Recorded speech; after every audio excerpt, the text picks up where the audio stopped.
host the Arcanvm YouTube channel and podcast, which is available also on YouTube and Spotify. And my bullet points are: I am a ceremonial magician, concentrate in theurgy. I am an instructor of classical theurgy at the Institute for Hermetic Sciences. And I have a podcast with our good buddy Sky, who is just an excellent human being, and very fortunately put the both of us in touch, because I like talking to you. I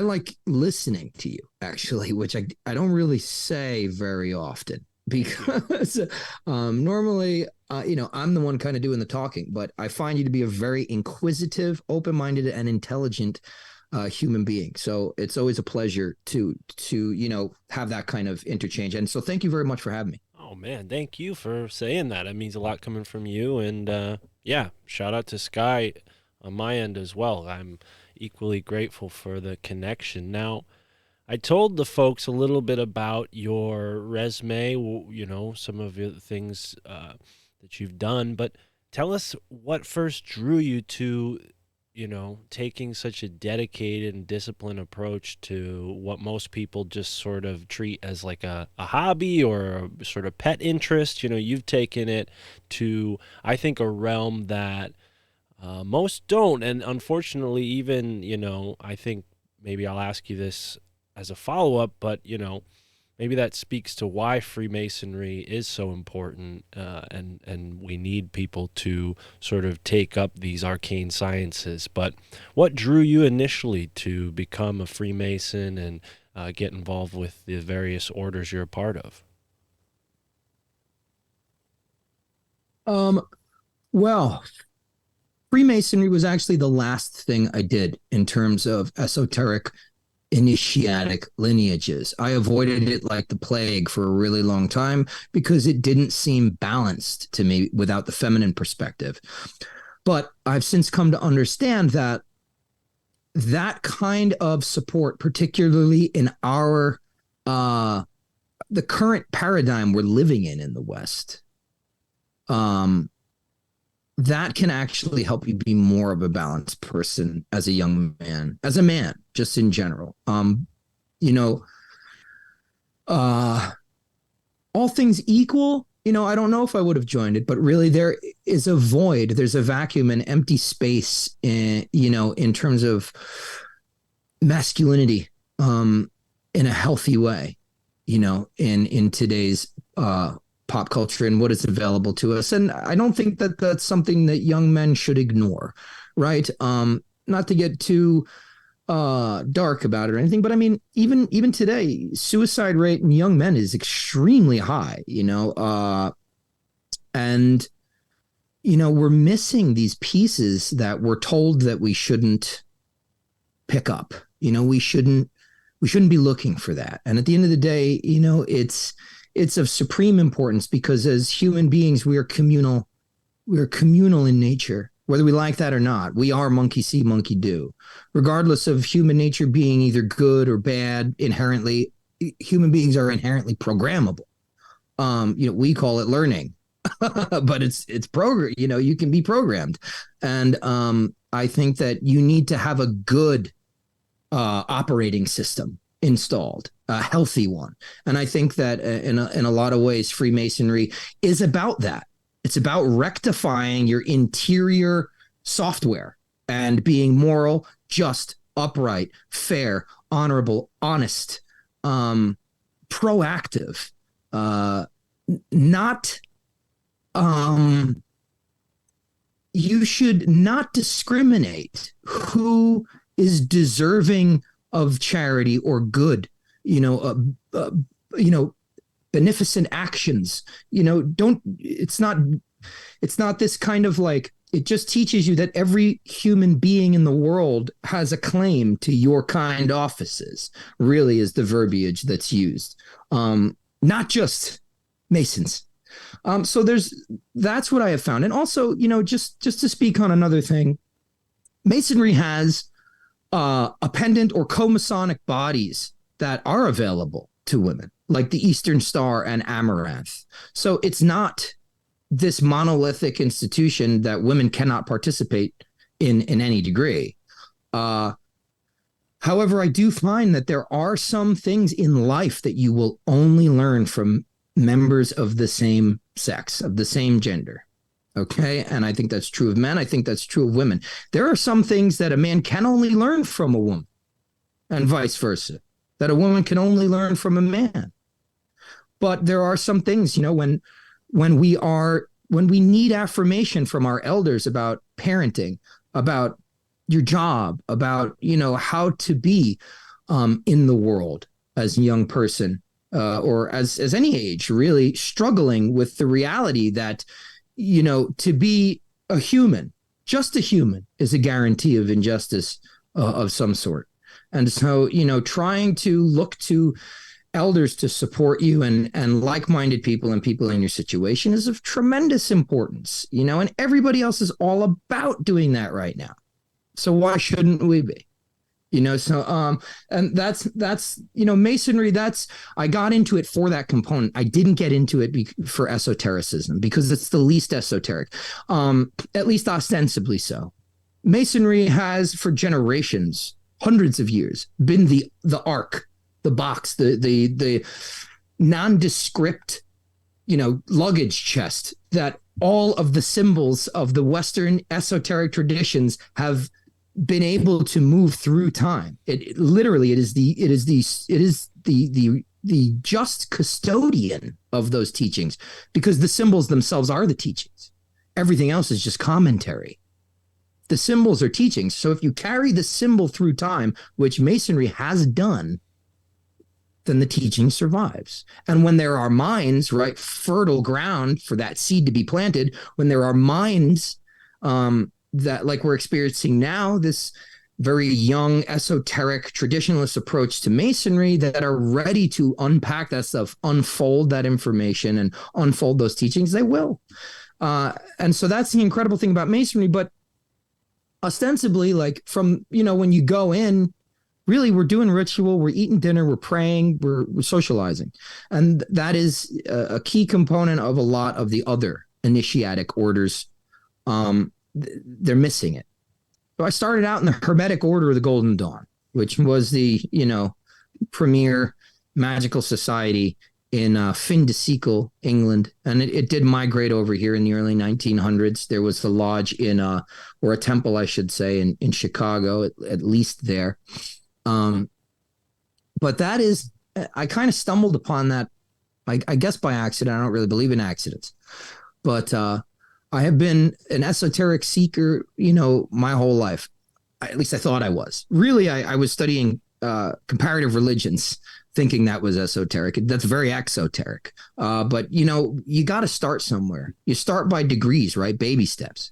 If you throw yourself into something the way we can do now with the internet, you have no context.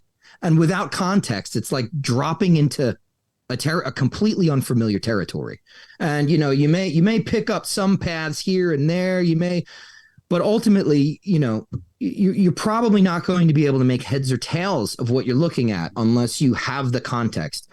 So I feel like my life trajectory was a grooming, a preparation for where I'm at now, because I started out with the most basic stuff, comparative religions, reading all the spiritual classics I could get my hands on when I was in high school, really. About 14 years old, I started reading Tao Te Ching and things, of course, the Bible, the Torah, Quran, spiritual literature of Islam and things like that. And I moved forward in time, and I was gradually pulled like a magnet to, this world that I'm in now. And it happened by accident. I think I've told this story before, but I'll just briefly recap. My aunt had a tenant living in her basement apartment who was a teacher, and she threw herself in front of a train. So we had to, my aunt went down there to clean up her apartment and found out that she was a hoarder. So she asked me and a friend of mine, a very good friend of mine, to come over and help her remove all the books and heavy objects and furniture and things like that she'd accumulated. So we went there, and I saw this one book. Actually, I know you're mostly audio, but for anybody that gets to watch this, this is the exact book, The Oracle of Kabbalah by Rabbi Richard Seidman. And this is the exact copy. And I saw this, right? This is the what I understand now is a 6-rayed star. The seal of Solomon, really, or Star of David. But I saw this and I was like, hey, you know what? I flipped through the pages and I said, can I just take this? It felt really weird because, this was a deceased woman's property. But my aunt said, go ahead. And I read it in a day, just walking around my neighborhood. And by the time I put it down, I had studied Kabbalah before, very, very superficially. By the time I put it down, I really had been impressed with the importance of this thing. And I still didn't understand it, but I knew it was important. So I went on the yellow pages, or white pages when the internet used to have stuff like that was widely used. It might still be around, but I don't really hear people using it anymore. And I just searched Long Island Kabbalah, right? Because that's where I lived at the time. And this guy's phone number and email came up. I messaged him and I said, hey, I'm new to this, but I'd love to join your study group. And he said, well, that's not really going anymore, but there's this other thing. And that ended up being the Hermetic Order of the Golden Dawn. And I was set up to be initiated, and I got cold feet and I backed out. I was a no call, no show. And it was years later, because I'm thinking to myself at the time, I didn't believe in magic. I was studying this stuff, but I refused to meet it on its own terms. I had to try and rationalize it in terms of psychology. So when you meet people that think they're doing magic, I'm thinking Harry Potter. That's not what magic is, not by far. But it's also nice. It's not only psychology. So I kind of ran, but years later, right, in life, just in general, the matrix that we live in has a deterministic component, right? Fate, and it has a free will component. It has both at the same time. So it's kind of like you're going to start here and you're going to end here. But the route you take to get there can be like this. And so that's essentially what I did. I took the long route to where I was eventually irresistibly led. And I was initiated into the Hermetic Order of the Golden Dawn and to the Neophyte grade in New York in fall of 2016. And I did just that for a really long time. I got down to North Carolina, and then it just everything opened up. I joined. Well, the funny thing is that I didn't go looking for anything. It just kind of came and got me a lot of the time. And so I am now, a senior member of most of these Western esoteric organizations. And so I think that I have, right, a lot of people will look at me and be like, wow, this guy's in it and he knows his stuff. But I'm a newbie in the circles I move in. So there are people out there that I'm learning from. I mean, they're Oxford educated, they're Yale educated, they're seminarians, they're influential people, and they're constantly, I'm learning from them. So I am at in the fortunate position to be able to speak informedly on these traditions, where they come from, what they are, and how they work, what they're supposed to do. Whereas a lot of people will hang out in the outer door, the outer chamber, the outer order, and they'll eventually get sick of somebody, right? Because they haven't developed the temperance required to subjugate yourself, really the courage to subjugate yourself to a teacher, because we live in a society that is so radically individual centered that we tend to miss the point. We tend to shoot ourselves in the foot. This is how knowledge and skills have been passed down since human beings began civilization, began teaching each other things, apprenticeship. And if you can't apprentice to someone because of your own ego, your own will, your own individual desires, then you will not learn anything. That's the truth. You'll have bits and pieces and you'll think you know. And then that'll be fortified by the ego that made you run. And then you're really in trouble. Yeah, wow. You're painting quite a picture there, and I can relate to so much of what you've already said. It's hard to really take a foothold on one particular path, but if I can bring up something you just mentioned about magic and how, it's not quite what we see with Harry Potter, and it's not all just psychology. Let's talk about that, because I've experienced in my life some major psychological shifts that have felt magical. Once in hindsight, I looked back and said, oh, because I started thinking this way, this avenue of opportunity opened up. Because I started communicating with this people, my level of what I was vibrating on elevated, and more corresponding events and circumstances flooded in because of that. And I've also experienced the dips too, where maybe those friends move out of your life and you're sort of left with, the people you grew up with who aren't on that vibration, and you experience a dip back. I've experienced all that. So am I sort of, generally speaking, on the right sort of point there, or how would you begin to explain to someone magic? Because I feel like magic is something that most people think they have a conception of, but as you put it, it's much more nuanced than maybe what we're given, certainly with Harry Potter and even with Carl Jung and these other types that have kind of brought it into the more academic realm. Yeah, I mean, absolutely. The thing about Harry Potter and things like that is that ultimately it will stimulate the imagination. And the imagination is typically conceived to be fake. But in reality, it's the image making faculty, which is why certain scholars have redubbed it the imaginal rather than the imagination, because that has a negative connotation of something that is completely fabricated. But in reality, it's a magical power, and that's the whole thing about magic. We've got everything we need. You don't need a $3,000 sword that some dead mason used. You don't need a hazel wand that has to be culled from a tree in a certain, temperate zone at a certain time. You don't need that stuff. I mean, you should experiment doing that stuff and, subject yourself to a discipline where you're looking at these things. But at the end of the day, we have everything that we need. All the tools are just meant to lead you there, to that realization, because belief is the key.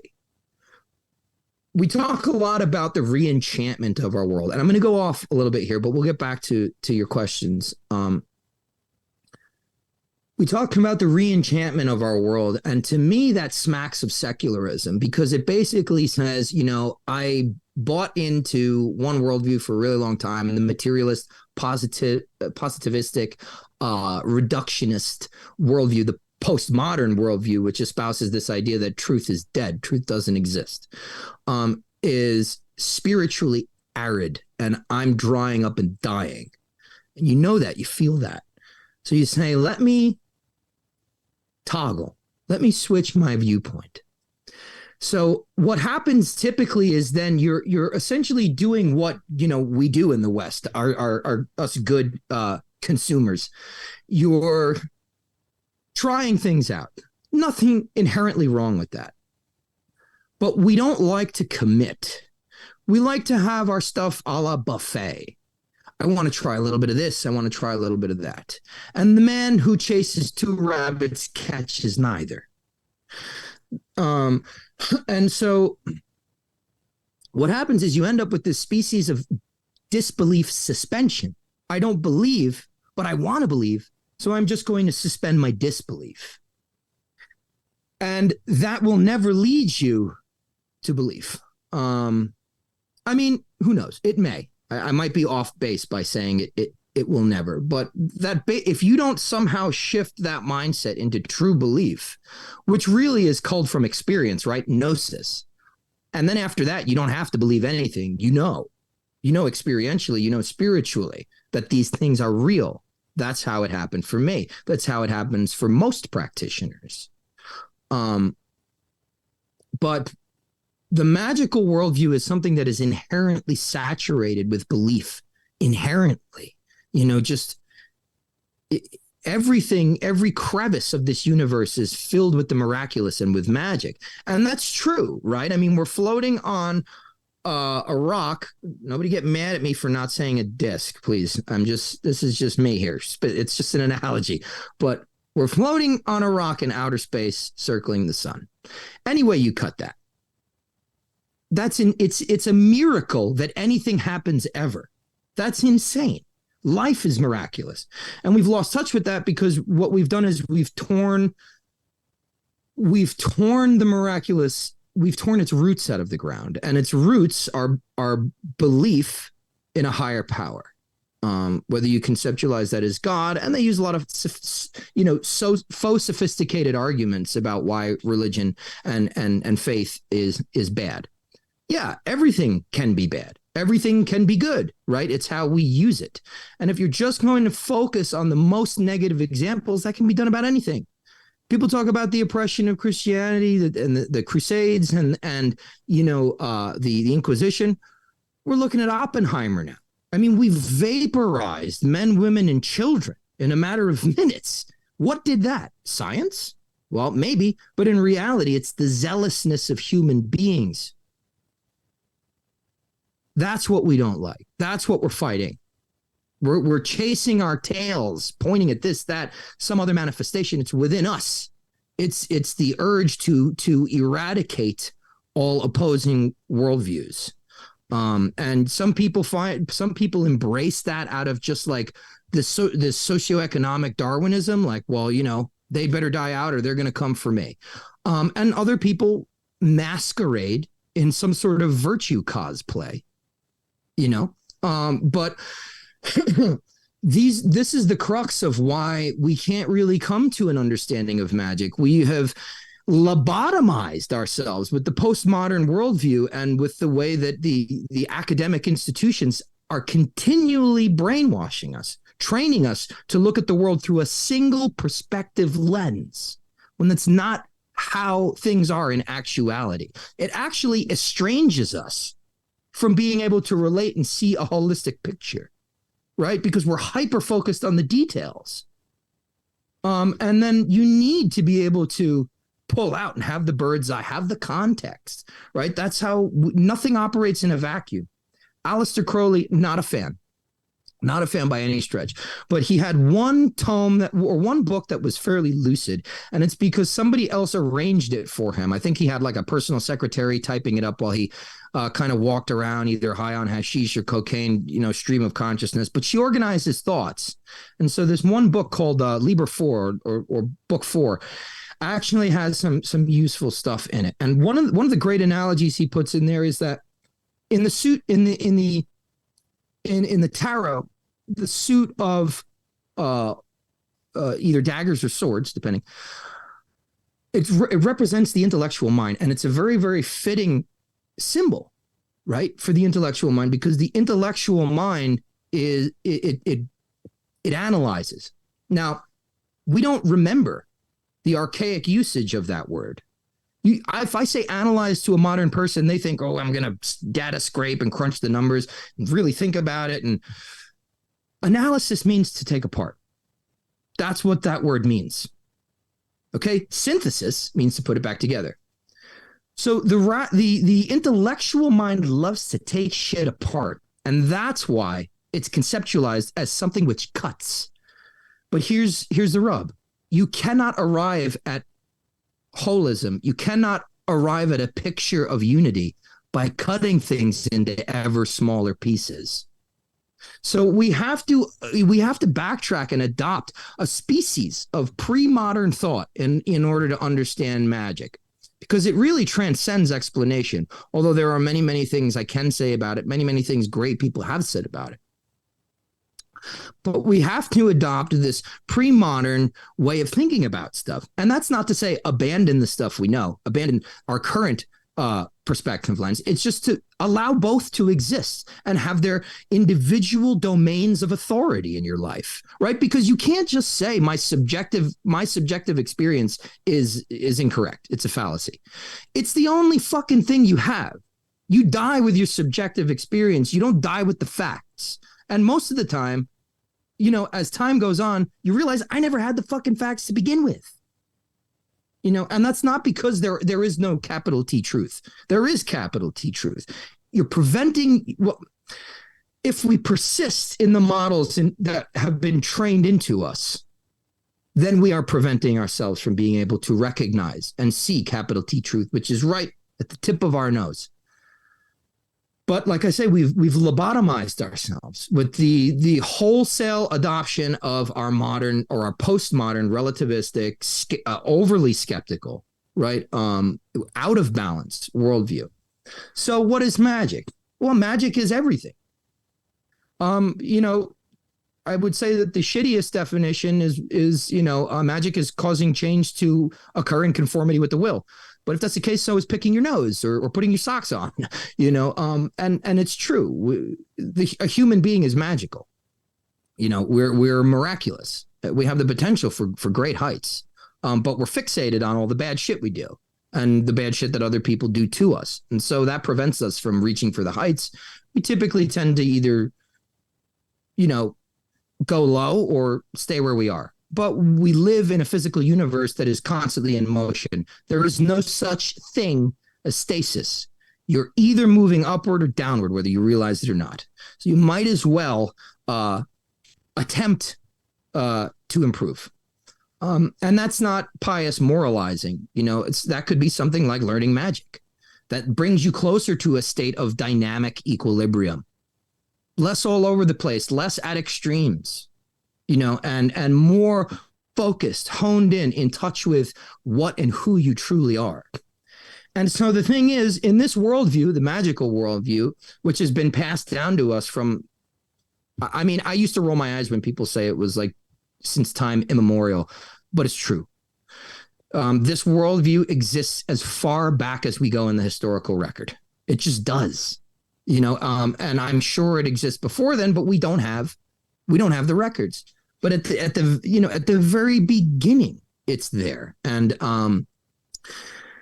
so it's predicated on the idea that the physical is just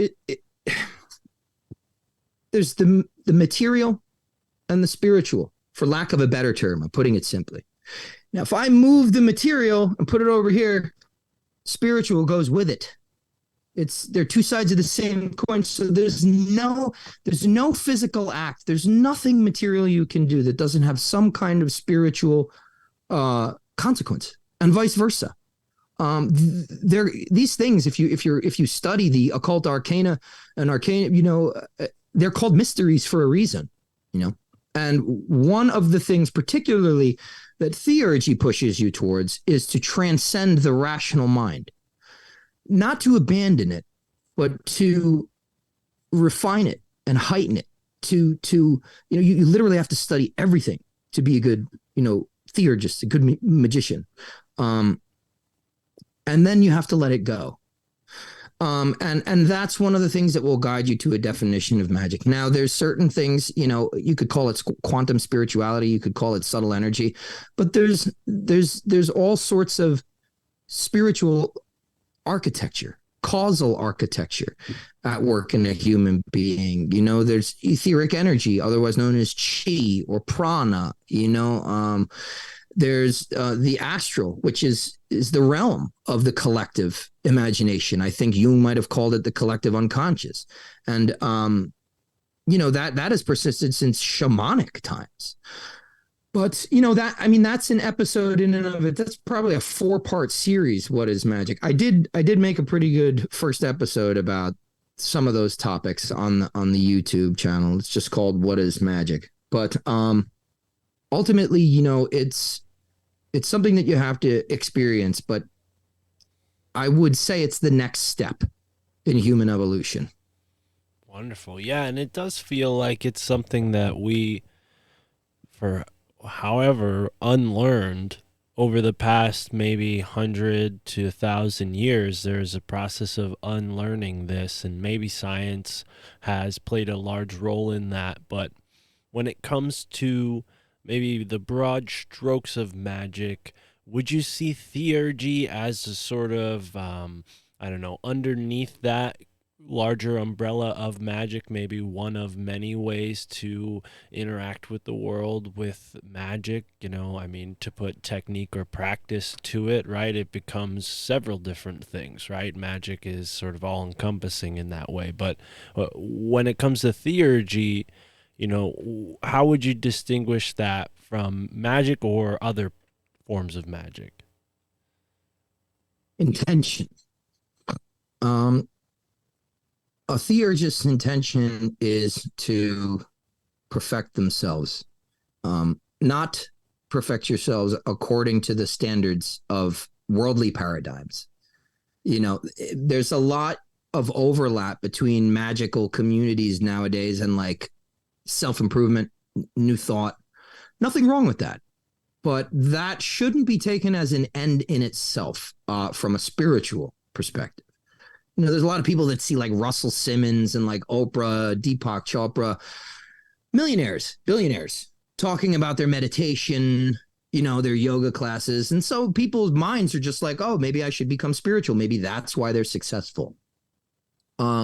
Typically the hustle made them successful. And then when they had the time, the leisure time, they became interested in things like yoga and TM, etc. But really, it's about the difference between theurgy and other forms of magic is about intentionality. Like I said earlier, are you going up or are you going down? Because I don't care what you think, you're not standing still. And theurgy is going upward. Now it's going upward, so to speak. And there is a path of ascent. And we can get into that. But there's a quote unquote path of ascent. But ultimately, it's to come back down and, square the circle, so to speak, or circle the square. Spiritualize matter, really. Initiate the world, if you can, from your own, in your own sphere of influence. But you can't, that's a very highfalutin sort of, ideal. And there's all sorts of ego traps in that. So ultimately, it's an ascent of perfection in terms of healing and rising to the full potential of what a human can be. In some systems, they call it fully human. In other systems, they call it more than human. And then not to just dissipate, but to quote unquote come back down, so to speak, and to heal the sick, and that for free. And so other types of magic are more, I call them demiurgy. We can get into that, but theurgy and demiurgy, right? Theurgy is God working. Theoria in Greek. Demiurgia is more craftsmanship. It's a technique, a skill like any other. It's not predicated on spiritual development. It's predicated on, can you buy this incense? Can you focus? Can you say these words? Can you summon these spirits? That doesn't necessarily take a whole lot to just call those things forth does not take a whole lot of power. It just takes skill. It takes learning something, right? You learn this trajectory of magic. But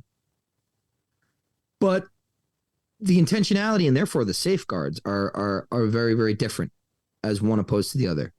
But in short, demiurgy says, I want this. I need a better job. I need a wife. I need a boyfriend. I need this. I want. And the whole time you're just adding karma. You're making a fucking mess. You feel powerful. Yeah, but falling feels like flying, doesn't it? So until you're like, a couple of yards from the ground. So theurgy says, it's not about me. Maybe it starts as a need for self-improvement. Maybe it starts as this high ideal. Maybe it starts for the same reasons as Demiurgy did. I'm unhappy with my life. I'm bored. I want to improve. There's got to be something more. And that's okay, because it's sometimes it's our worst inclinations that take us to the foot of the holy mountain, to our greatest work. God uses all these things, whatever you want to call it, the universe, source, whatever your term for this higher power is. It will use everything. It uses good, it uses bad. We're too small a cog and too large a machine to be able to say what that thing considers good. I like to say it a lot, like one good can spawn 1,000 evils and vice versa. One evil could spawn 1,000 different types of good. And I think the longer you live, the more you see that. But really, the Theurgist is trying to attain a semblance of balance in the world. And, there are what is called the ladder of virtues. Right? This is very old. This is not stuff that is new. These are ancient techniques and philosophies, but I would say most readily accessible in the Neoplatonism of the first few centuries of the Common Era. That is the late Platonists in the regions of the Mediterranean and the broader Mediterranean, places like Greece, places like Alexandria, Egypt, Syria, Tyre, all these places. They had philosophers that were working within a Platonic tradition, because Plato is he's the guy. He's the nexus point. Every couple of hundred years, you get one person who brings all the knowledge of the forebears, and it somehow gets retained in the future. You had Plato, Zosimus of Panopolis, and then Cornelius Agrippa, etc. They're just great funnels for this stuff. Right. And Plato was brilliant. So you had the Neoplatonists in the first few centuries of the Common Era working in this paradigm, and they developed theurgy, really. Really, it's talked about, kind of earlier than Iamblichus, but Iamblichus is the one who really develops it. And from that point on, the Platonic schools kind of stopped teaching philosophy as we know it, and they're doing ritual theurgy. They had to kind of reintroduce, by the time of Damascus, one of the scholarchs, I believe the last scholarch, he had to reintroduce, that is the head of the Platonic school, that's what they were called. He had to reintroduce like basic, theoretical contemplative philosophy to the Platonic school, because people were really taking to Iamblichus's theurgy. And what is basically constructed is this thing called the ladder of virtues. And they have this really interesting ascending scale, which basically you start at the natural or the physical, and you go up, you progressing as you go on. Some people say retaining the lessons that you had learned, the previous virtues, and bringing them up the ladder. And other people saying just moving upward. And they start with the mundane and the immediate, and they eventuate in the hieratic or theurgic virtues, which is, a species of ascent or transcendence. At that point, it's really the perfection of oneself by union with the divine.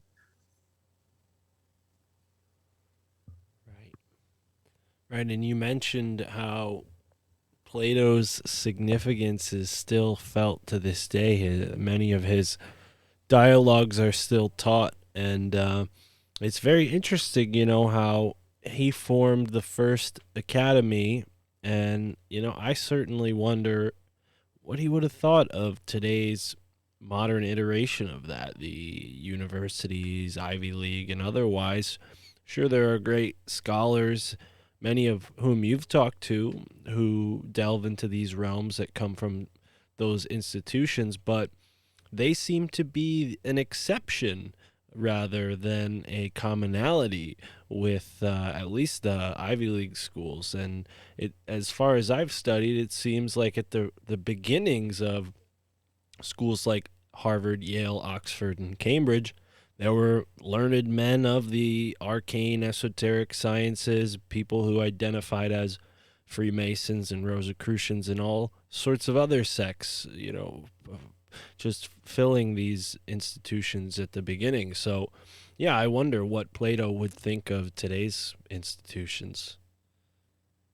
I mean, yeah, I could only speak to really, use that as an opportunity to vent my own frustrations. But I, the thing is that when Plato formed the Academia, it was not the same. It wasn't really structured the way a university or academy or college we think of today. It was basically a loose affiliation, and some of the names they had for people that were involved in it were like friend, companion, disciple. The lines blurred between teacher and student. And one of the things that Plato, and this is where people kind of get tripped up because they read his dialogues and they just kind of consider it his manifesto. This is what he believed.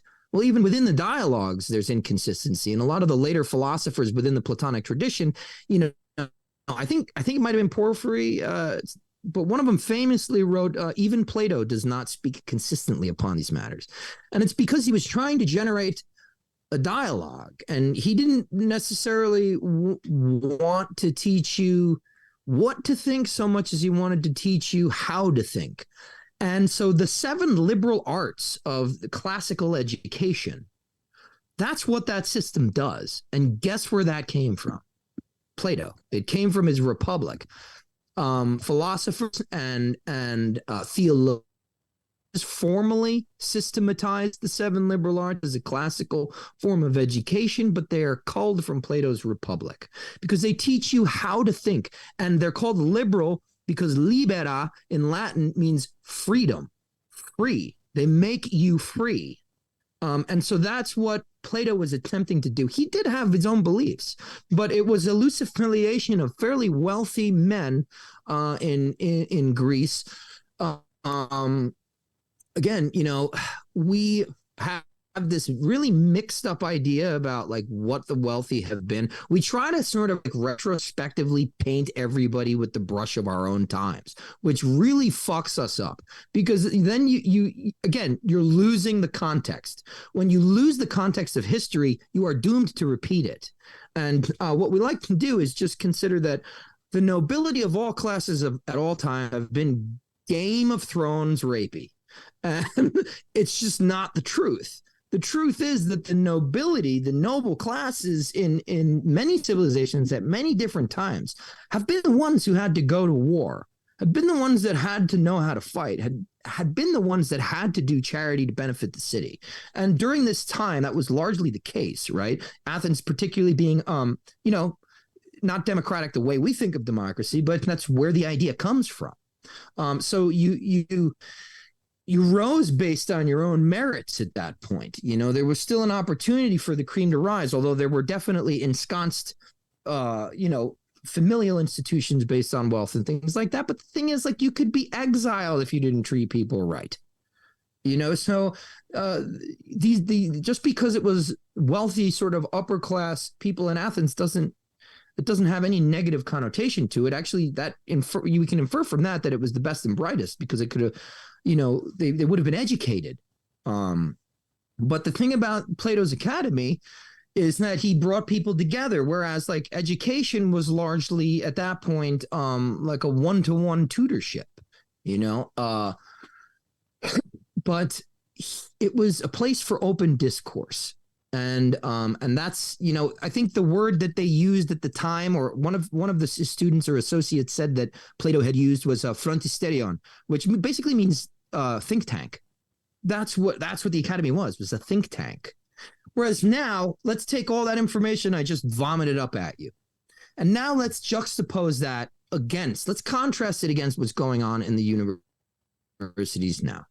They don't want to teach you how to think. right? They don't want that. They want to teach you what to think. And I went to a private college, a public university, like a state school. I went to a vocational school, and I went to a community college. So I have had, the tour of all of these institutions over the course of a very long period of time. Um, I went back to school late in life when I was 30. So, I do know from experience the groupthink that is not only encouraged but is rewarded. And when you attempt to buck that system, you are punished. And really, if there's a mind disease, let's call it, for the sake of just using a friendly analogy, that I like to call postmodernism, I would say that the big gaping wound where all of that infection is really festering is in the modern academic institutions. And like you were saying, I don't believe they started that way, but at a certain point, right,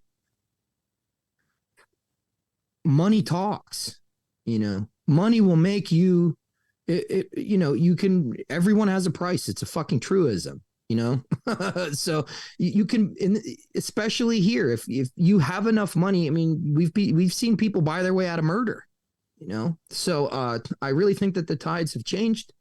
I'm not sure what's going on. I don't know how that happened, but if we just take what we really understand about Plato's Academy and then we juxtapose that against the hierarchical nature, the highly commodified, but Plato never charged money while he was alive. He did not charge like subscription fees. Tuition fucking buries you in debt before you can even make a living. So it's basically like everything else. It's a dark inversion of our past, what was once good. And the funny thing is, you get all these people running around patting themselves on the back saying, look how good we have it. Look how good we've done. In reality, we're living in a dark age of our own making. And we're not going to understand this because we've got a lot of fucking toys. Yeah, well said. I definitely agree. I think we're in a sort of digital dark age, illuminated by LEDs. And I really hope that this is maybe the blunt edge of a double-edged sword, and maybe we see our pendulum swing into a brighter future because of all of the turmoil and really darkness that we're kind of in right now. Looking back at history, it does seem to sort of follow this cycle where there were once great advanced civilizations that fall due to cataclysm and then rise again. I mean, do you subscribe to this notion? I mean, maybe this is something you can speak to as somebody who's studied these. And as you put at the beginning of our conversation, Freemasonry is like this luggage carrier of symbols from the past. And, maybe that's part of why so many successful people have, associated or found themselves in Freemasonry or found their success after becoming a Freemason, because these symbols have such charged potential and have existed time immemorial. Yeah, absolutely. Freemasonry also inculcates the seven liberal arts. It literally it encourages you, it explicitly encourages you in that direction at a certain point. Which is learning how to think for yourself to be free. Here's the thing: as a student of history, you should be. If things have been really good for most of your lifetime, you should be scared. I think most students of serious students of history, I'm talking like somebody like Dan Carlin. People like that can see what's happening way before anyone else, and not only that, but we kind of have. I mean, not to include myself in this, I don't consider myself at the level of Dan Carlin, but I have still had, it's been ominous since I was about 14 is when I really kind of woke up. And you go through those preliminary stages of awakening where you have this kind of fucking Santa Claus complex. He lied to me, and you just run to the opposite. I mean, it's a period, as Mark Stavish says, who's a brilliant writer and a good friend of mine. He calls it therapeutic blasphemy. You go through this period, but the problem is a lot of people stay in that counterculture therapeutic blasphemy, and they never grow up and they never heal, and therefore they're never able to see the reality of the situation, which is that they've abandoned one pack of lies for another. So that's why things continue to repeat them. History continues to repeat itself. And the thing is that in the material realm, and this is an occult it's an occult truism. We live in a realm of duality. Granted, it's generated, emanated, suspended from an ultimate unity, and beyond that into, an unfathomable empty plenum. But while we're here, we live in a duality. And to ignore that fact is not only absurd, it's foolish. Because you cannot navigate the world in any kind of... You have to have in the back of your mind, yes, there's a unity. Yes, we're all one on some level. But to dissolve into that one or attempt to do that will either lead in failure or madness. You have to remain grounded in the duality, but you have to learn how to live rightly in the spirit of unity while in duality. That's what everybody's clamoring about. But when you see the duality that is inherent here in the physical universe, it really leads you to an understanding that this entire place only exists because it is a dipole. The only way we can quantify light is by darkness. We have to contrast everything. Otherwise, nothing can exist. If it was... It just, the material universe is suspended. It's built on this idea of polarity and opposites. And then the spectrum in between those opposites and the interplay and exchange between them is what creates material life. And we see that even in like microbiology. It's in science, it's in art, it's in everything. It's in nature. So to ask for good times to be here always is to ask for eternal daylight,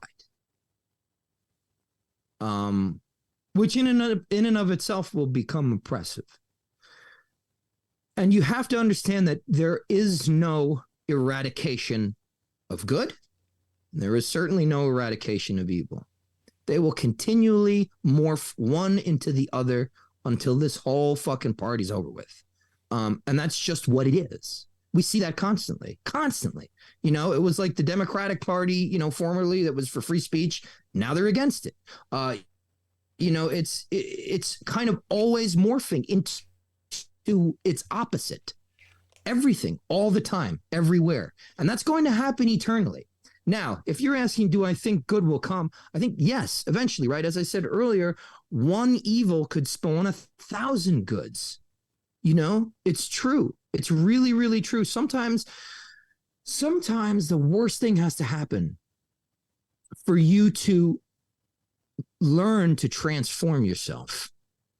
And so that terrible thing becomes an ultimate good. Your life may not have become as beautiful because of it.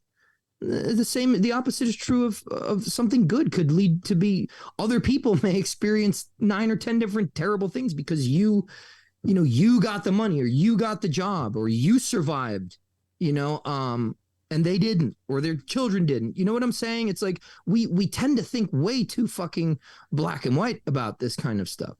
So yes, I do think good will come from it, but I don't think personally, and I hope I'm wrong. And if I am, I hope somebody comes up to me and just points in my face and laughs.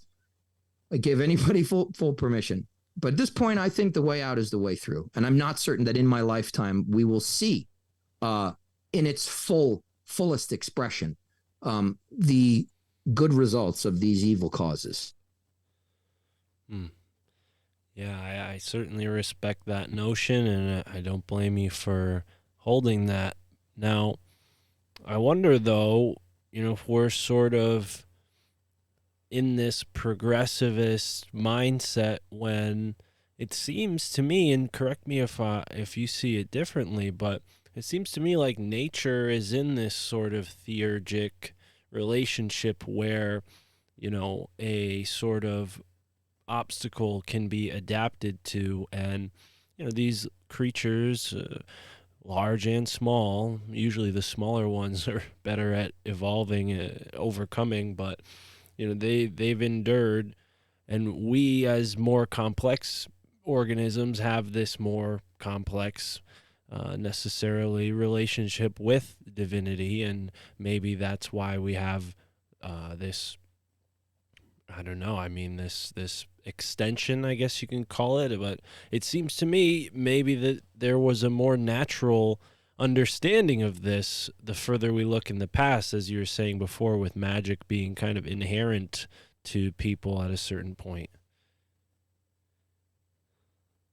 Yeah, absolutely. And that's the whole thing.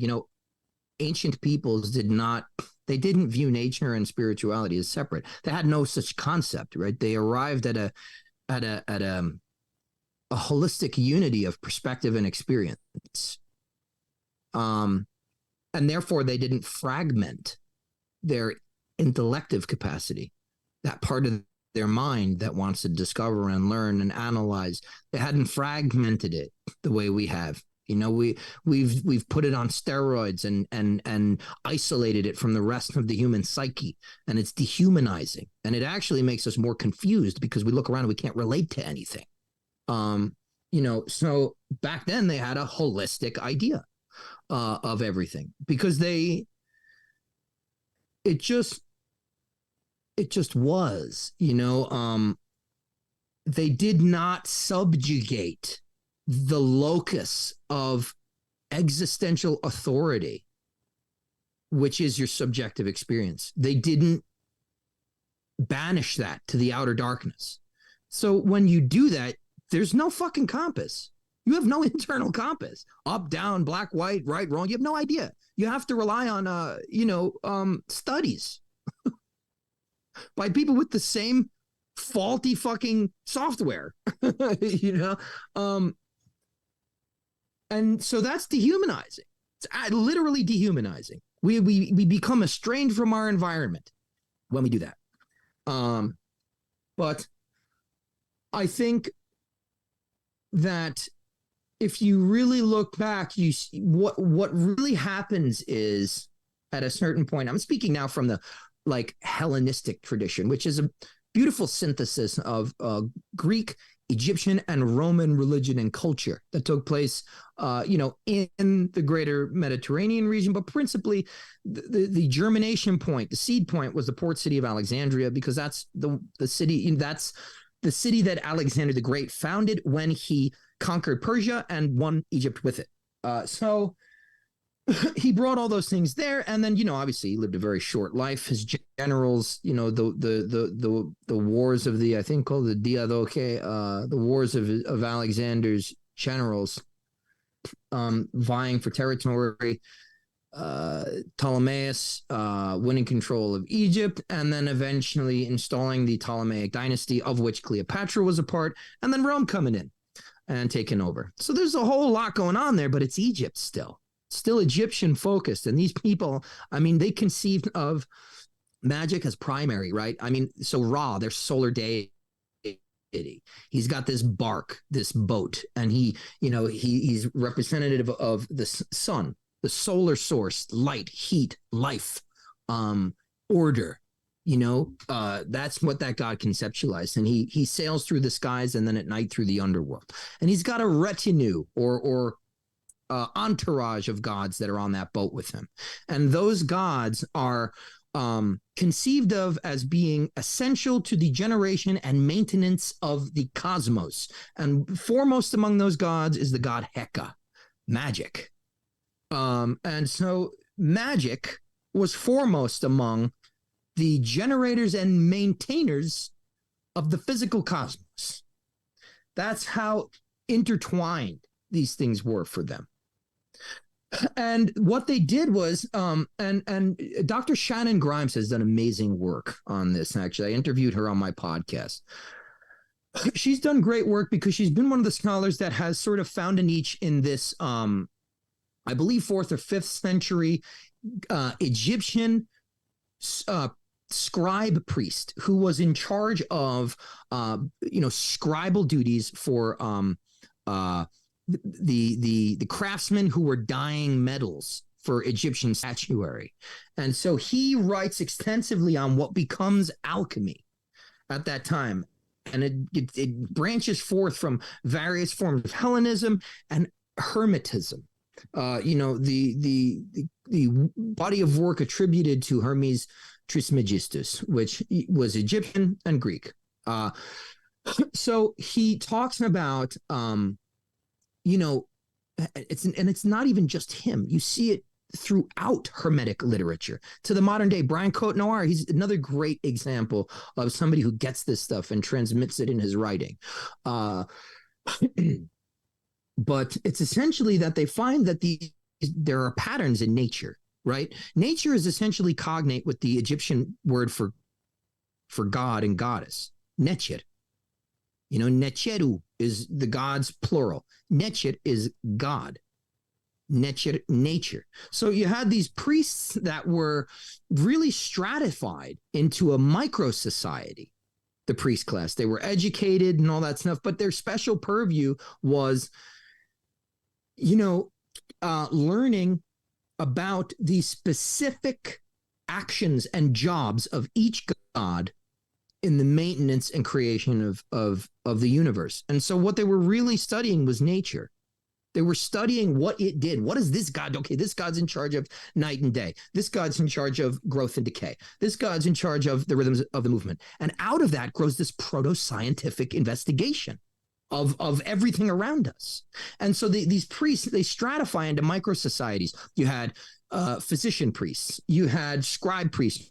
You had metallurgist priests.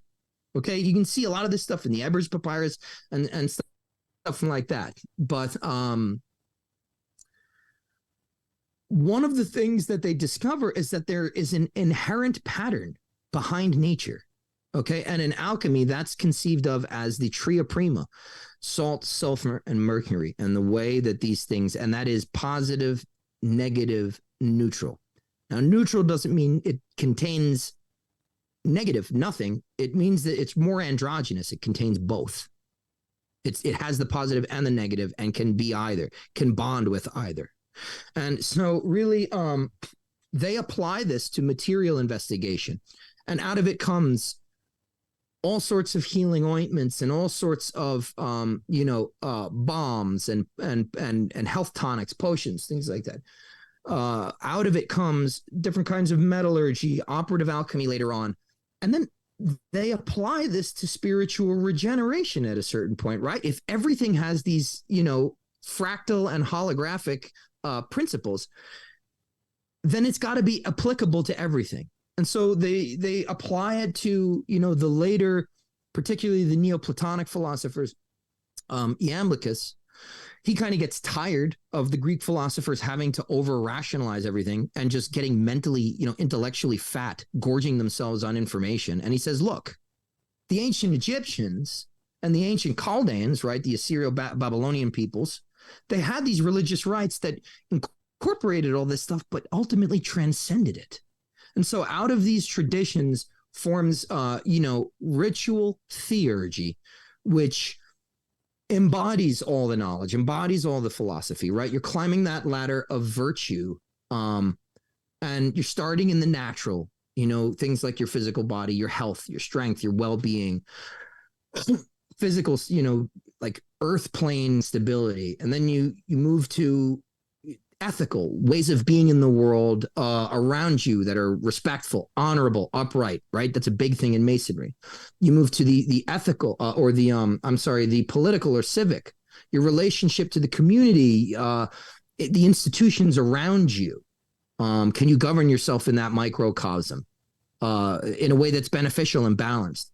And then you move to the philosophical virtues, which are purificatory, contemplative, something that they call paradigmatic, really. That's a very, very abstract concept. And then finally, the seventh virtue that Iamblichus adds to the previous six Platonic ones is the theurgic or the hieratic. And that's essentially perfection of the soul through mystery rites. Right. Right, and it's interesting now, again, going back to what you were saying before about how we have this over skeptical, over analytic mindset. People try to explain the mystery school or the mystery cults as, oh, well, they were on psychedelics. That's how they received this higher knowledge. How do you take that theory? I mean, do you ascribe to that? I mean, there has been evidence that that sort of thing was going on, but I don't know that that was the, totality of what was being dispensed at the mystery schools. It wasn't purely a drug den. No. Well, also you got to remember drugs were not manufactured the same way they are now. So it's like, yeah, there couldn't have been a drug then, but the Right. thing is, I've got some very good friends that espouse this idea. And here's what I'll say. I'll say based on my own experience. I've been to all those places. I've been to Eleusis, where they claim they got the ergot from because of the crops that grow on the fields there. And I can agree with the idea that it was present to some degree, but that it was not the totality of the experience. We have this again, right? We have this tendency to paint everything with our postmodern brush, right? If you're a hammer, every problem looks like a nail. So what we have to understand is maybe let's get into that pre-modern mindset. Say, okay, what are drugs? As they understood them back then, had nothing to do with what we think of when somebody says the word drugs today. Think about it, right? It certainly was not for at least in this context, for leisure, and it was not manufactured wholesale, widely distributed. The thing is, because these things can kill you, right? The ancient adage is the difference between medicine and poison is a dose. So these things can kill you, and they can heal you. That's one of the reasons the rod of Asclepius, which is the universal symbol for health. I know most of you are thinking about the caduceus rod, but that was somebody mixed that up, I think, in World War I. But the rod of Asclepius, if you look it up, it's just a single rod with a single serpent. It's because a snake's venom can heal you or kill you. It just depends on the amount you use, the application, and whether or not somebody has the wisdom to employ the right application. If I could just stop you for a moment, I just want to ask you about that that symbol, because it's something that I've noticed in New Haven. It's at the fence post of the Book and Snake Tomb, one of Yale's secret societies. Their fence post, this big wrought iron fence, each post is that exact symbol, what people now think of as the caduceus, which you just corrected and said, well, originally it was just one snake. This has two snakes. So I'm curious, what does that symbol actually mean with the two snakes going around a sword or a staff or a dagger, what have you? So that's the caduceus rod, or the staff of Hermes, and I believe he is gifted that by the god Apollo, the god of the sun, because he constructs Hermes. When he is born, he's the youngest of the gods, and he basically makes the lyre, which is an ancient, stringed instrument in Greece, from a turtle shell. And Apollo is so impressed with the music that he makes and the interest, he gives him the caduceus staff. The caduceus staff allows Hermes to traverse all three realms. He's the only god that can do so. So in other words, Zeus can't really visit Hades in the underworld. He has to send Hermes. And it's by the power of the caduceus staff that he's able to do that. That's what gives him the authority. And you'll find in many Western initiatic rituals, in order to enter the ritual space, you have to have some sort of token like that in order to get in. So a lot of people have compared the intertwining snakes around the staff, which is surmounted by a ball, a winged kind of disc of some kind, too. They conceptualize it as the Ida Pingala and Shushumna, the three nadis yogic and Vedic or tantric sorts of mysticism. A lot of people have claimed to do a lot of research that links these three. I can't say at this point whether or not I'm convinced of that. It's like those paintings you see with all these people, check out this geometric shape.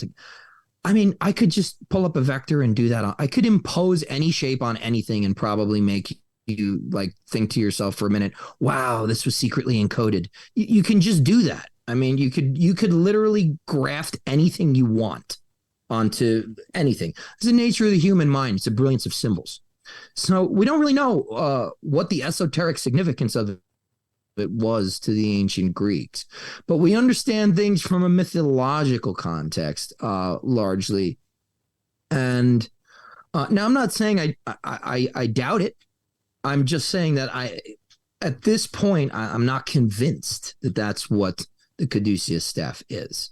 You get guys like Eliphas Levi, the French occultist, in the 1700s and 1800s. Actually, he's writing about the caduceus rod being the staff symbolizing the twin currents of the astral light, the great magical agent. He otherwise calls it azot. Now, we can thank Levi for being generally very obscure about his terms, but there's this one tract, it's very, very thin, this one treatise, and it's called On the Science of Hermes, I believe.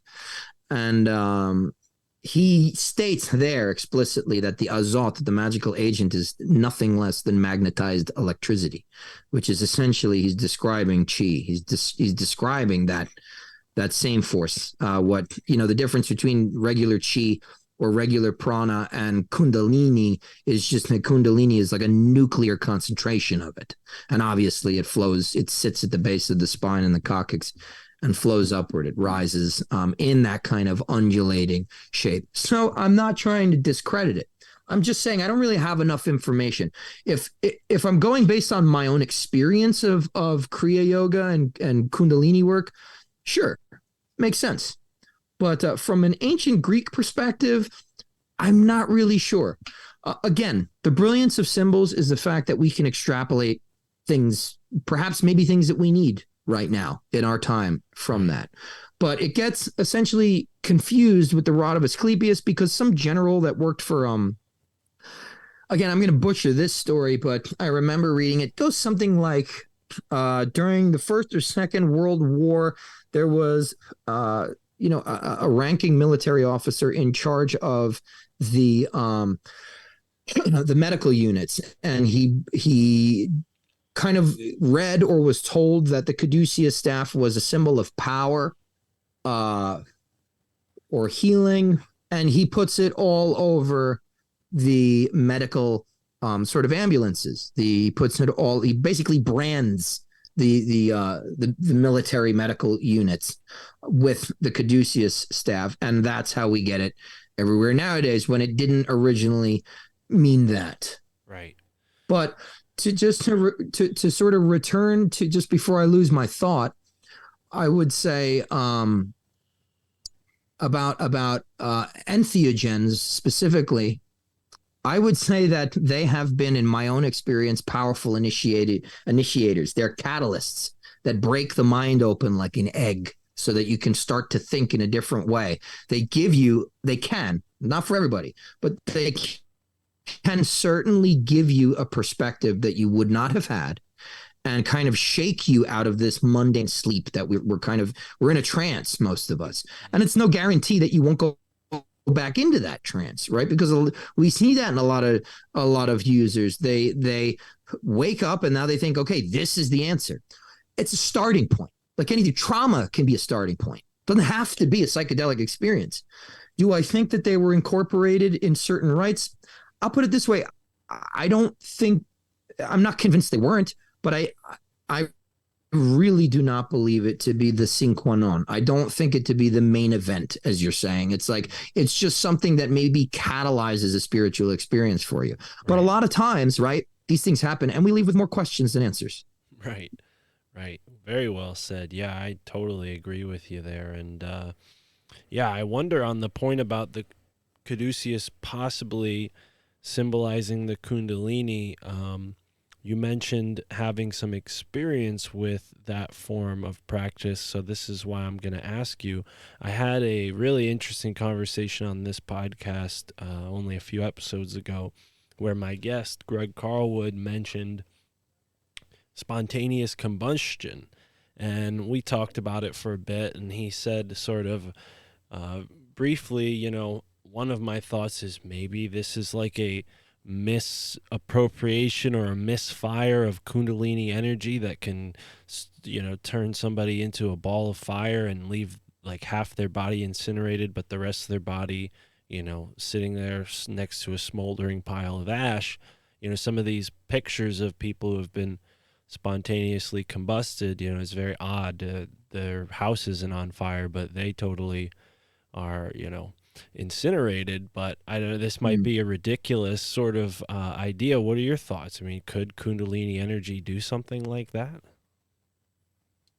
From my experience and what I understand, I am, just for anybody, my specialization is in Western esoteric traditions because I live in the West, and I think that they are in sore need of rehabilitation with the over commoditization of them.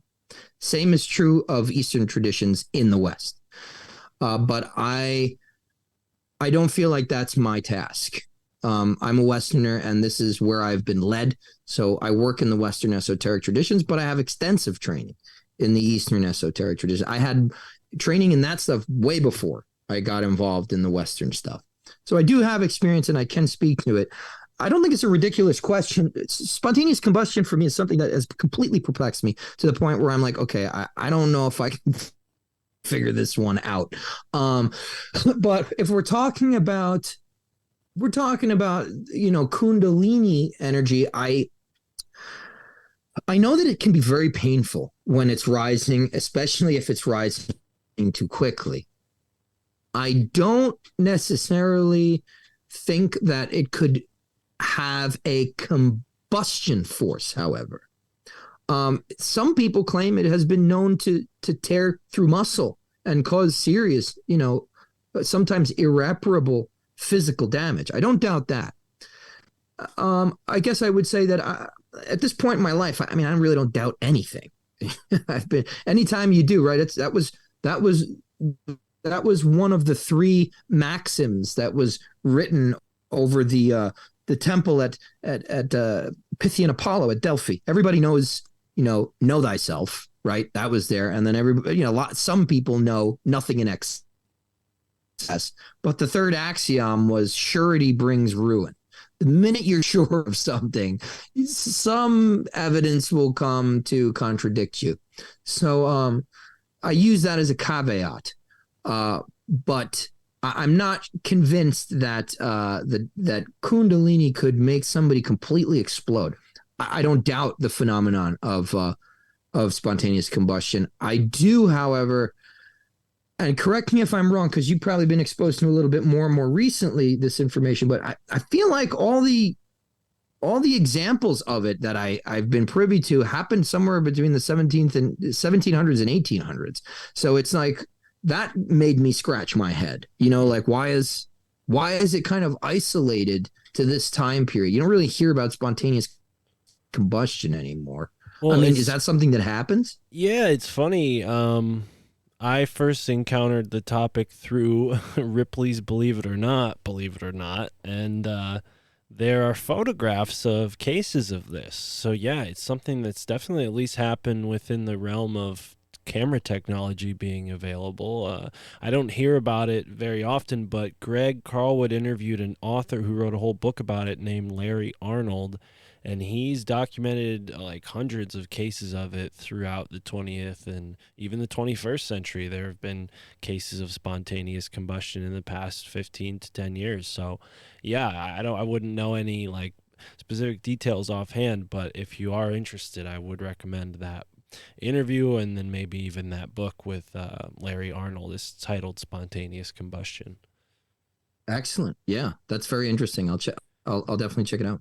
Well, and it's something that another theory that came up, which kind of can play into a nice segue for a question I have for you, which is, what if spontaneous combustion is the result of some sort of other entities who, by accident or maybe intent, intersect with us? It's in space and time, and upon intersecting with our third dimensional body, this sort of really tragic effect happens, like something like a plasma being or who knows what. But with that in mind, I mean, how does, your understanding of esotericism, hermeticism, and beyond, how does that, train you to interact with these beings? Because I think I can safely guess that you believe that there are other entities out there beyond human, non-corporeal or otherwise. So, I mean, is your training something that would leave you in a better position to interact with these beings if you had to, or maybe because of your training you'd rather not? I'm curious about your thoughts on that whole subject of, everything from demons to angels to aliens. Like, people are starting, at least in this field, to lump them all together into, same category of just like non-human entities, right? I mean, it seems like Yeah. there's many different varieties of iterations of this, but how does your background help you understand that topic? Well, that's a really great question, actually. And it's not a question that too many people ask or like to talk about, because I think that you end up stepping on some people's toes that want to kind of rationalize this as all psychology. Again, it's partly psychology. That's not where it ends. Um, and I have personal experience. Yes, absolutely, 100% with essentially disembodied intelligences, spirits for by any other name. What I mean, you name it: shadow people, apparitions, everything. I think the only thing I haven't been abducted and probed by grays. But that might change soon. Oh, But I'll knock on wood for you over here. yeah, please. But yes, 100%. The training of the orders of which I am a part is predicated on a very slow, gradual development to be able to interact with not only those entities, but larger forces, etheric forces, astral forces. Essentially, these subtle tidal forces is what they are, that exist in the universe that are unseen. I think Agrippa would have called them occult virtues, hidden qualities. That is, occultum virtutum in Latin just means hidden powers. That's all the occult means. It means hidden. I can't see it with my eyes. And so there's training for that. It's kind of how you start out. You are in the magical worldview, you are a microcosm within a macrocosm. What does that mean? And I've done a lot of work on explaining this, and I'm going to do even more work in one of the upcoming titles that I'm producing a manuscript for release in the early parts of 2024 under Tria Prima Press. But part of the Hermetic philosophy, this axiom of as above, so below, comes from a Platonic idea called the psyche cosmou, which means the soul of the cosmos. And people like Agrippa, Baruch Spinoza, Renaissance, Middle Ages, those philosophers, they bring it forward. They give a Latin translation to that as the anima mundi, which means it gets translated in English as the world soul. Really, it means all of material creation. So the all of material creation, the universe, we would call it, is a gigantic ensouled being that is predicated on very particular patterns, like we were talking about earlier, positive, negative, neutral, things like that. There are many different cosmological models that we use to as a system to model that experience. One of them is a Kabbalistic tree of life. Another one is the diagram of the anima mundi, from which is called the Ptolemaic model of the universe, which was the dominant model of the cosmos for 1,500 years. Again, that comes right out of Plato, Book 10 of the Republic, in the Myth of He expounds that entire cosmology. So everything goes back to him. But you learn how to deal with that, and you understand that, okay, these forces are, whatever's in the universe is within me as well. I'm a little universe. That's what microcosmos means, little tiny universe. And so you have to, the first step is to make your sphere of sensation, right? That's a Western esoteric term for the aura, which, so I'm including the physical body and the auric body, the energetic body. You have to make that more like the macrocosm. You have to rectify the patterns in yourself. The things that are weak, the things that are strong, they have to come into balance. And that's the first step, because you won't be able to effectively work or protect yourself. You will crash and burn if you do not model your psyche, model your energies, model your behavior, your perspective lenses on what exists already in nature. Follow her patterns. That's a deeply hermetic idea. And so that because of our basic, our different dispositions, obviously from Heraclitus, we have ethos, anthropos, daimon, character is fate. What generates that? Well, Porphyry would say, some of the Neoplatonists would say, the planets at the time of your birth. You descend down, and when you're brought into this earth, when you are birthed, it is a snapshot of all those patterns, all those stresses, energetic, etheric, physical, all these stresses in this gigantic wheelwork of the ensouled cosmos. You now are a snapshot of that because of where everything was. This is the basis of astrology, particularly Hellenistic astrology. And so we've got to work through that and rectify that, because we basically have blind spots, and we have overcompensations, we have weak spots. So that's the first stage of initiation, in a broader sense. Really, the first stage of initiation is learning to make the cosmic apology, which is in your heart saying, I was wrong. And then kind of going from there, right? You have to break, it's alchemy, the negrido, the blackening. I have to subject the dross, the heavy, the confused, muddled mass of material that is my psychic sort of disposition in an unpurified, unrectified state. I have to subject that to fire, and whatever doesn't burn has to go.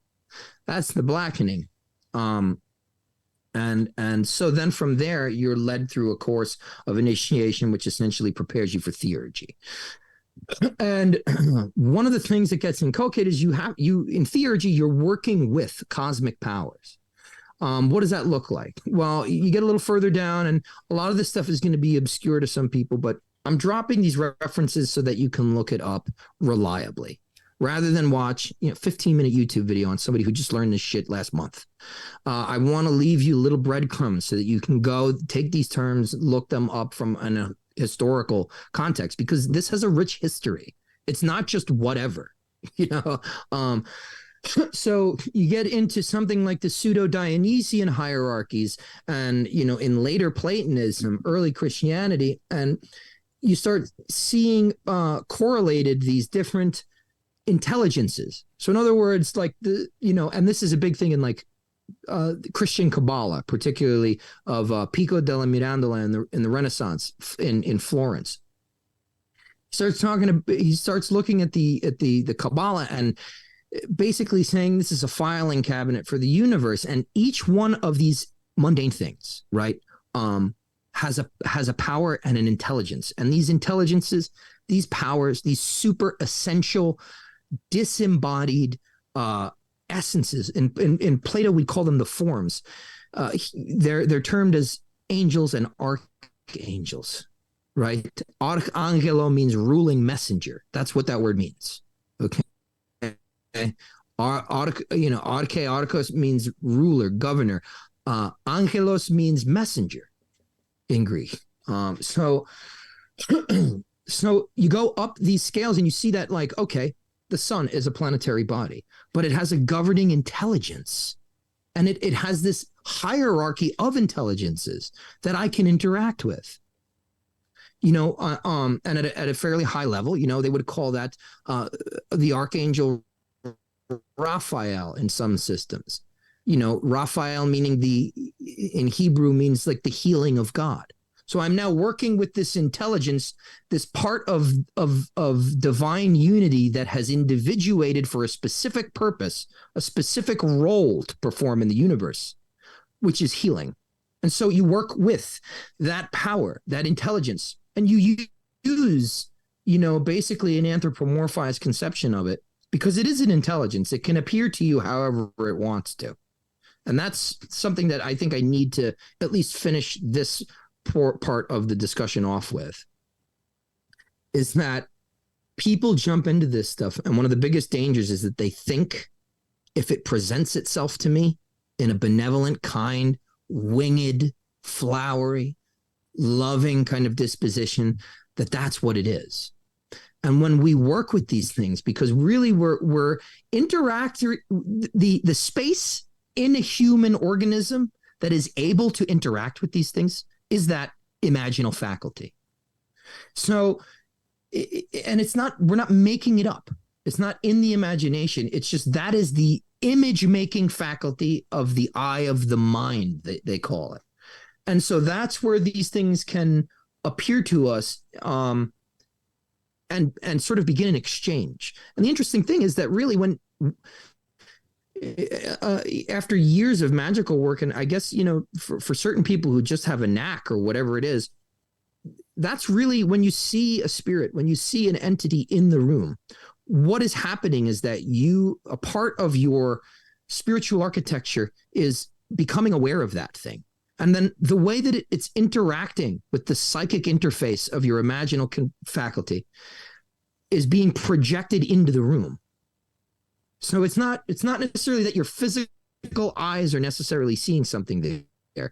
It's this kind of projection into the room, and that's something that you work to develop actually in magical societies and initiatic orders, I should say, particularly of the Hermetic variety. And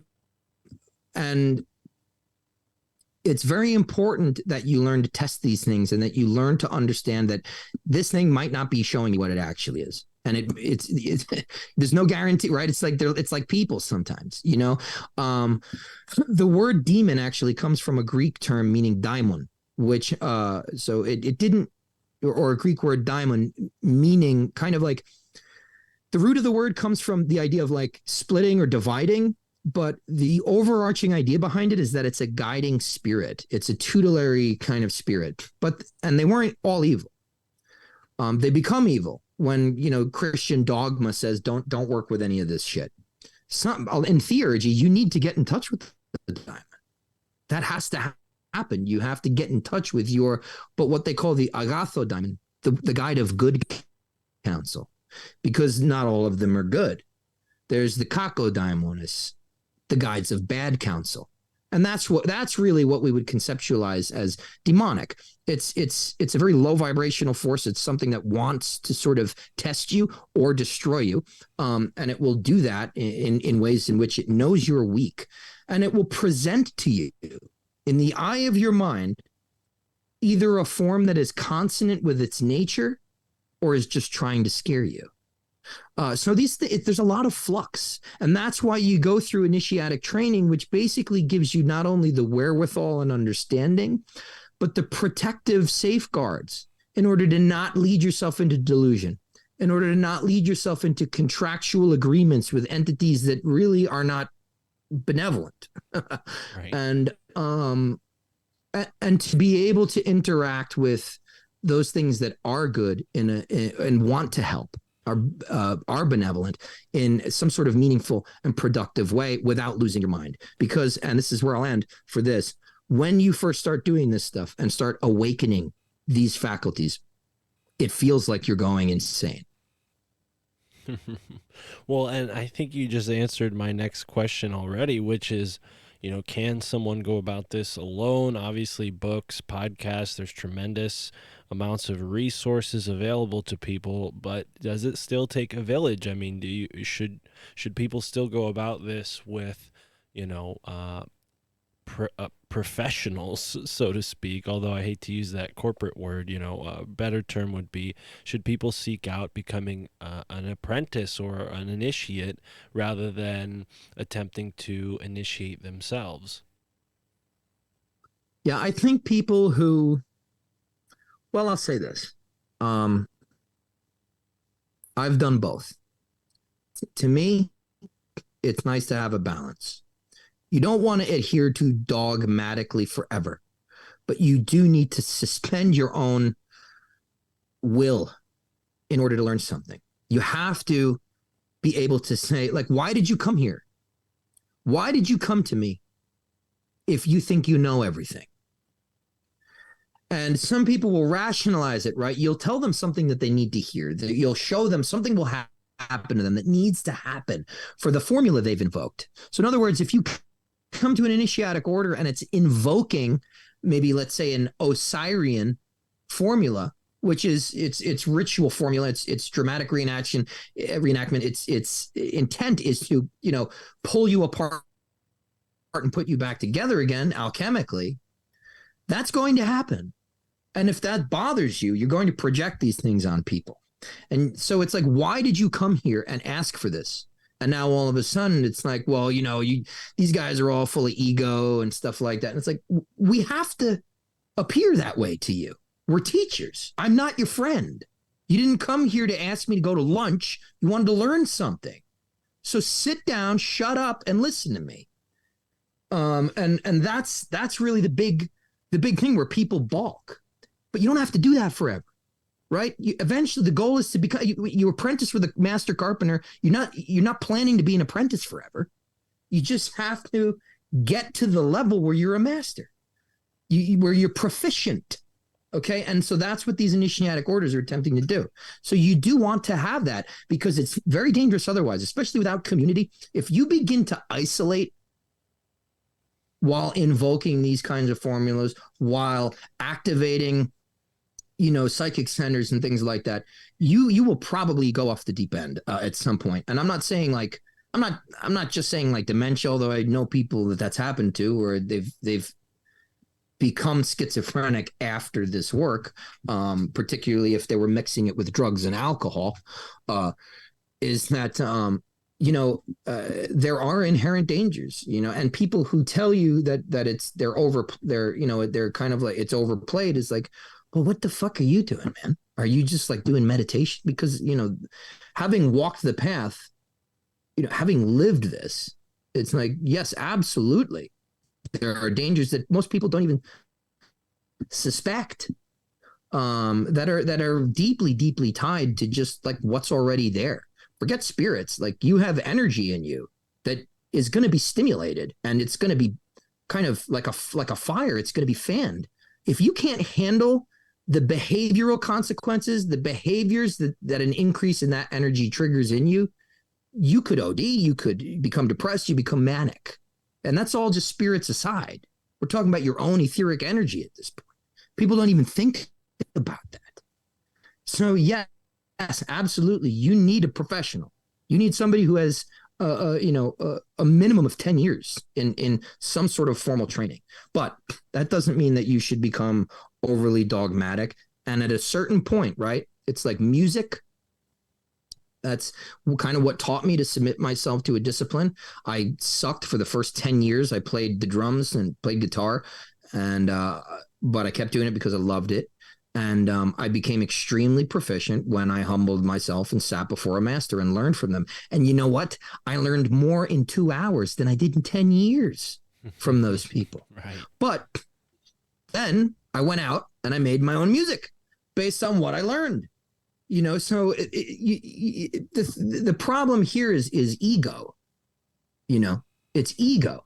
Everybody believes themselves to be a fucking expert. In these communities. And the thing is, it's like the Wild West out there, right? It's not academia. There's no peer review. And a lot of this stuff is subjective.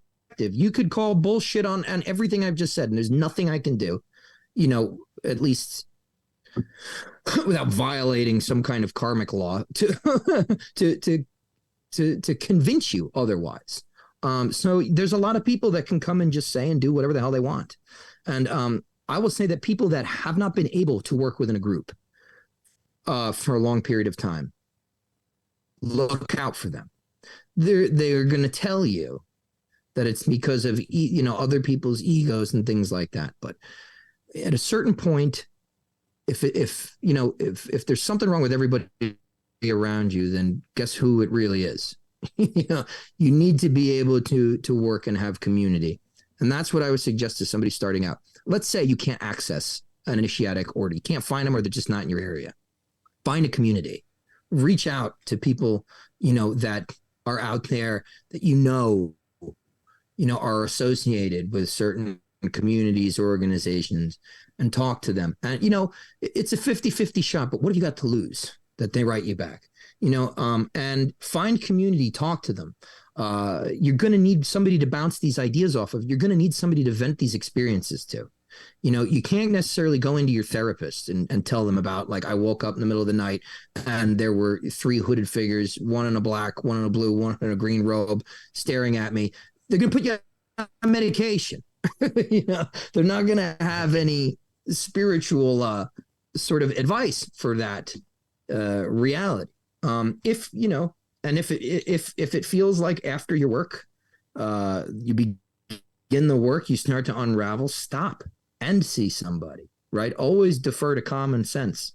But also if you have latent issues with serious mental problems, I wouldn't come near this work. I wouldn't touch it. If you have an addiction, I wouldn't come near this work, like to narcotics or alcohol. If you truly have an addiction, I would not even begin it. I wouldn't even look in this direction. Yeah, I appreciate the words of caution and the great advice, because it is something that many people are being exposed to now, especially with, certain social media accounts that, typically the more popular, the less information they really have. Not speaking to the value of the content or not, because, hey, it gets people's eyes on this stuff. So it could be something that wakes someone up, but it's just the beginning. And yeah, we wouldn't want to just throw our lives away on a whim. So it's certainly, advice that I take to heart. And I think I've even seen, that exact sentiment being expressed on podcasts. And I thought to myself, well, exactly what you said, what does that say about you if everybody in the big bad order that you joined was evil? Like, at a certain point, I think it is a lot of people who just can't stand up to it, or maybe they don't have humility, or whatever their, issue is, for worse or for better. I've been in that position in a fraternity, through college, although it was a very unorthodox situation that I was in. I had to endure the sort of rites of initiation, as, sort of mundane as they were. It was certainly nothing with too much esoteric weight, but it definitely taught me about brotherhood and respect for others and things like that. So yeah, I see the value in it myself, and I really appreciate you joining me here today as we wrap up. Obviously, folks can follow up with you at your YouTube channel. The link to that is in the description. I imagine when your books are published, you'll be releasing info about where folks can pick those up through your YouTube channel. So I alert people to hit that notification button when they subscribe to your YouTube channel so they can see when your books come out. I'm excited about them. But tell us a little bit about these projects you're working on before we wrap up. Sure. Yeah, I will definitely end up making a a video announcement about each of them, maybe even a preview. I also very recently I put a website together. It's just ikebaker.com, and all that stuff will be up there too.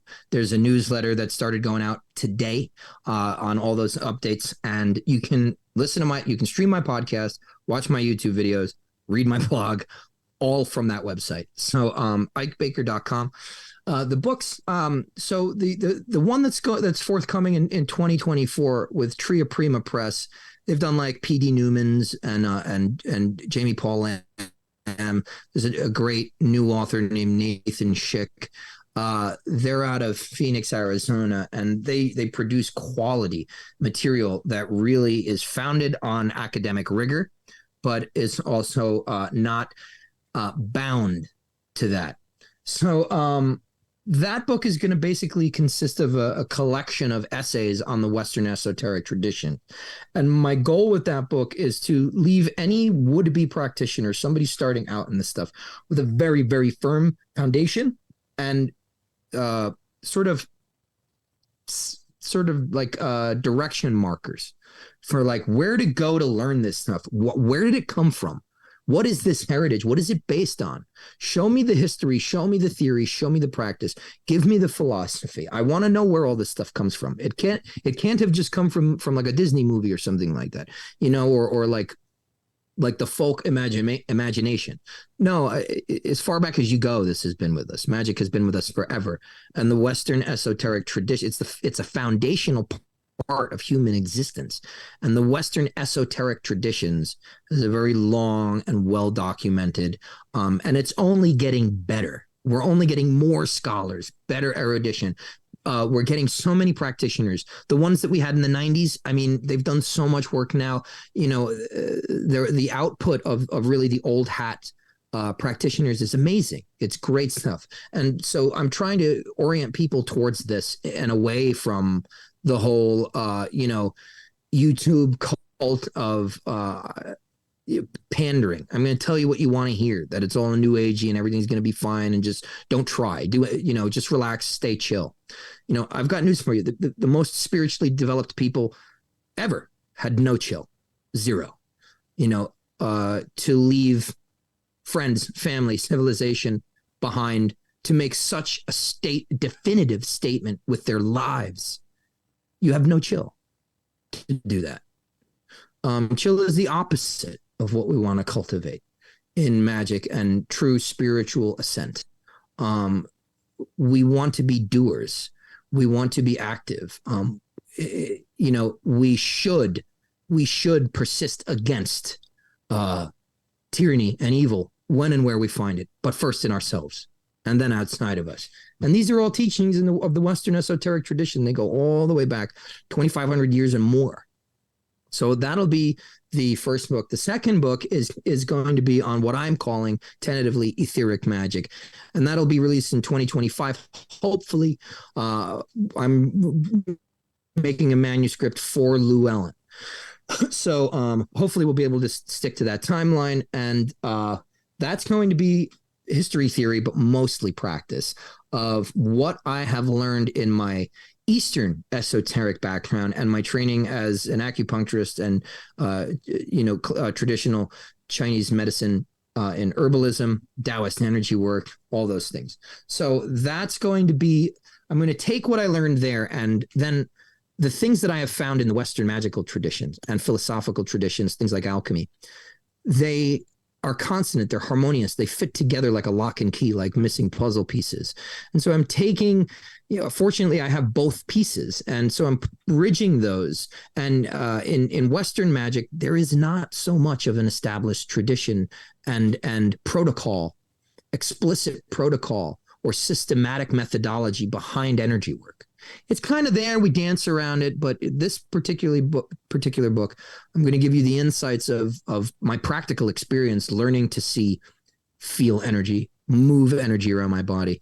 What kind of sight you use to see it. It's not, you don't use the same vision that you use to like look directly at things. So there's going to be a lot of that component to that one. So those are the two books right now, but also for anybody interested in the Golden Hermetic Order of the Golden Dawn, you're probably familiar with the Golden Dawn tradition, and therefore the landmark series, The Light Extended, a journal of the Golden Dawn, put out by Caribbean Press.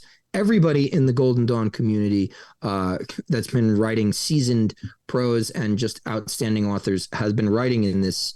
There are 4 volumes. The 5th is coming out, and I am very, very thankful to be included. I have an essay in that on Theurgy in the Golden Dawn. And that's coming out, I believe, January. So all that stuff will be posted on my YouTube and my website. And I want to thank you very much, Mark, for having me. This is your podcast is definitely one of my favorites. Not only recently I've gotten into it and listening to it, but I love talking to you, and I'm very thankful that you would you let me come speak with you. Oh man, wow, thank you. Yeah, and I appreciate that you've become a fan. That's great to hear. I'm curious to know maybe what some of your favorite subjects are. Not that you need to tell me right now, but yeah, dude, I would love to have you back on. There are a couple topics I can think of that maybe we can do some deep dives into, maybe even include Sky in here, and maybe some others. I'd love to do more roundtable type episodes where everybody kind of contributes their take. Falconelli would be someone that I think the audience knows a bit about, and everybody's sort of curious. I mean, it seems to get a lot of traction when I've done 1 or 2 episodes about him in the past, and I still don't quite know much about him. So maybe you could join us for that. But Absolutely. Yeah, 110%. I would love to have you on for season 3 of the Arcanum podcast, actually. So you just let me know if that's something you want to do. I want to hear more about your thoughts. Yeah, please, let's set that up. And I do want to tell people, go and support Ike here at Arcanum on his YouTube channel. It's spelled ARCAV or NVM. Struggling with I think it's ARCANVM. Right. I was sort of foolish to typeset it with the Latin, version. And once people get there, because they will get there, it's not that hard. I'll put the link in the description. There's some great interviews that you've done that I really encourage people to check out. I mean, just your latest season, you had John Michael Greer on, who I have a number of his books on my shelves, and I'd be very interested in talking with him at some point. But yeah, I mean, him, Mark Stavish, as you mentioned before, and so many other really interesting people. So folks, go and support Ike and get yourself into this, I dare say, initiated content, because it is above a certain level that you don't see typically on YouTube. So I congratulate you for bringing that to YouTube, this sort of the main street of this kind of content. And we all need to be there, but, very often the algorithms suppress this type of truth-oriented stuff. So go and give Ike a follow, subscribe, all that good stuff. And yeah, anything else you want to add before we wrap up here? Just, this was really fun. Thank you so much, man. I really appreciate it. Likewise. And with that, folks, immerse yourself in the moment wherever you are in the now.